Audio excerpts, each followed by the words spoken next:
काफी लंबे समय से संयुक्त राष्ट्र सुरक्षा परिषद में सुधार की मांग चल रही है। भारत लगातार यूएनएसी में अपनी स्थायी सदस्यता की दावेदारी पेश करता आया है। हाल ही में अमेरिका ने भी इसके लिए अपना समर्थन जताया था। वहीं अब यूएन में भारत के स्थायी राजदूत पी हरीश ने भी यूएनएसी में सुधारों की प्रबल आवश्यकता बताई है। उन्होंने एक साक्षात्कार के दौरान कहा कि भारत अंतर्राष्ट्रीय व्यवस्था का एक अहम देश है। ऐसे में सुरक्षा परिषद में उसे स्थायी सदस्यता मिलनी ही चाहिए, यह उसका वैधानिक अधिकार भी है। आगे उन्होंने सुरक्षा परिषद में सुधार की जरूरत पर बल देते हुए कहा कि आज संशोधित सुरक्षा परिषद के विस्तार की आवश्यकता है और ज्यादातर देश इससे सहमत हैं। किंग खान की फिल्म पठान 2 को लेकर एक बड़ा अपडेट सामने आया है। दरअसल साइरस बरूचा के साथ एक पॉडकास्ट में मशहूर पटकथा लेखक अब्बास टायरवाला ने खुलासा किया कि इस फिल्म की स्क्रिप्ट लगभग पूरी हो चुकी है और अब इसके संवाद पर काम होना है। निर्माताओं की ओर से फिल्म के सीक्वल को हरी झंडी दिए जाने की खबरों के बीच अब्बास ने पुष्टि की है कि पठान 2 पर काम चल रहा है। उन्होंने आगे कहा, मुझे लगता है कि स्क्रिप्ट संवाद के लिए लगभग तैयार है। इस बातचीत में उन्होंने उम्मीद जताई कि उन्हें और भी एक्शन फिल्म की स्क्रिप्ट लिखने की पेशकश की जाएगी।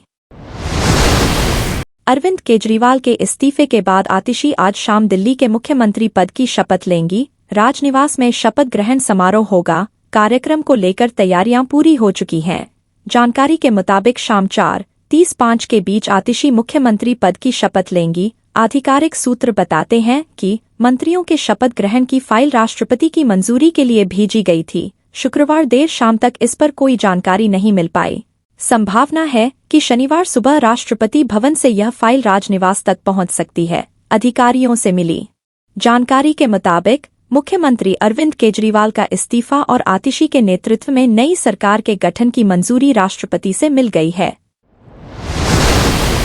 तिरुपति स्थित श्री वेंकटेश्वर मंदिर के प्रसादम लड्डू में गाय की चर्बी और मछली का तेल इस्तेमाल किए जाने का मामला सामने आने के बाद रामनगरी के संत और भक्त दोनों दंग हैं। रामलला की प्राण प्रतिष्ठा के दौरान तिरुपति से आए 3 टन लड्डू को यहां प्रसाद के रूप में वितरित किया गया था। अब लड्डू में मांसाहारी पदार्थों की मिलावट की जानकारी होने के बाद संतों में नाराजगी है। संतों का कहना है कि पता नहीं कब से तिरुपति मंदिर के प्रसाद में यह मिलावट चल रही थी। पूरे देश से भक्त वहां दर्शन करने जाते हैं और प्रसाद लेते हैं।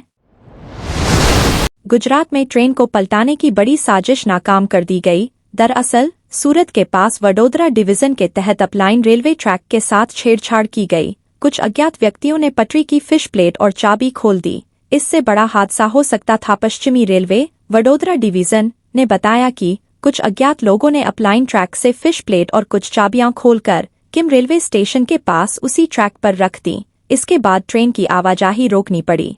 जरूरी इंतजाम और जांच के बाद जल्द ही लाइन पर सेवाएं फिर से शुरू कर दी गईं। रेलवे में कई भर्तियां निकली हुई हैं। ये भर्तियां 10वीं पास से लेकर ग्रेजुएट्स तक के लिए हैं।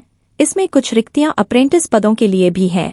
रेलवे भर्ती बोर्ड ने गैरकनी की लोकप्रिय श्रेणियों आरआरबी एनटीपीसी के विभिन्न पदों पर भर्ती निकाली है। एनटीपीसी भर्ती के तहत स्नातक स्तर भर्ती के कुल 8,113 पदों को भरा जाएगा। पंजीकरण प्रक्रिया चालू है।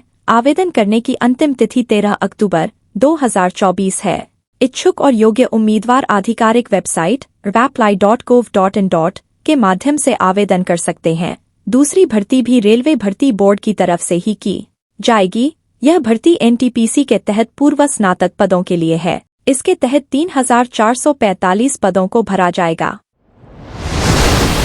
मणिपुर सरकार के सुरक्षा सलाहकार कुलदीप सिंह ने बताया कि उनके पास खुफिया सूचना है कि म्यांमार से 900 कुकी उग्रवादी मणिपुर की सीमा में दाखिल हुए हैं।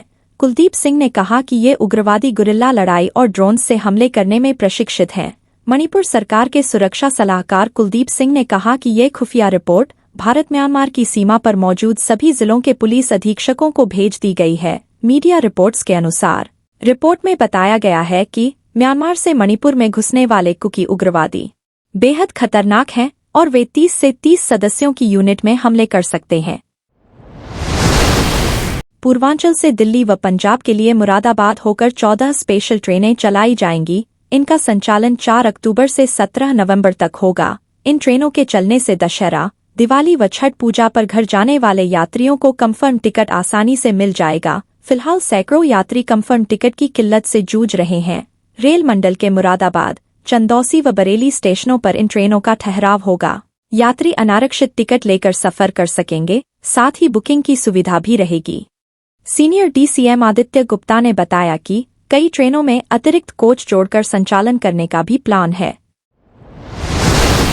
कन्नौज जिले में समाजवादी पार्टी के राष्ट्रीय अध्यक्ष एवं कन्नौज सांसद अखिलेश यादव ने शुक्रवार को सरकार पर तीखे प्रहार किए। उन्होंने कहा कि यह सरकार चुनाव आयोग खत्म करना चाहती है, जिससे कि वह हमेशा सत्ता में बनी रहे। प्रदेश में जंगलराज कायम है और पुलिस भाजपा के इशारे पर काम कर रही है। यही वजह है कि फर्जी एनकाउंटर कर आम जनता में भय उत्पन्न किया जा रहा है। सपा अध्यक्ष ने कहा कि वन नेशन वन इलेक्शन बहुत बड़ी साजिश है। भाजपा चुनाव आयोग को खत्म करना चाहती है। सबसे आवश्यक है कि जातीय जनगणना कराई जाए, जिससे लोगों को आबादी के आधार पर सुविधाएं मिलने लगें।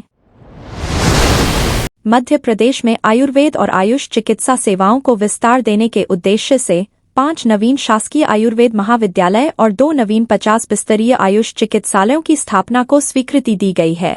इस परियोजना के तहत राज्य सरकार आयुर्वेदिक शिक्षा और चिकित्सा सेवाओं का व्यापक विस्तार करने की दिशा में काम कर रही है। राष्ट्रीय आयुष मिशन के अंतर्गत मध्य प्रदेश के सागर, शहडोल, बालाघाट, नर्मदापुरम और मुरैना जिलों में शासकीय आयुर्वेद महाविद्यालयों की स्थापना की जाएगी। इस परियोजना के लिए प्रत्येक महाविद्यालय को 70 करोड़ रुपए की स्वीकृति दी गई है, जिससे कुल 350 करोड़ रुपए की राशि निर्धारित की गई है।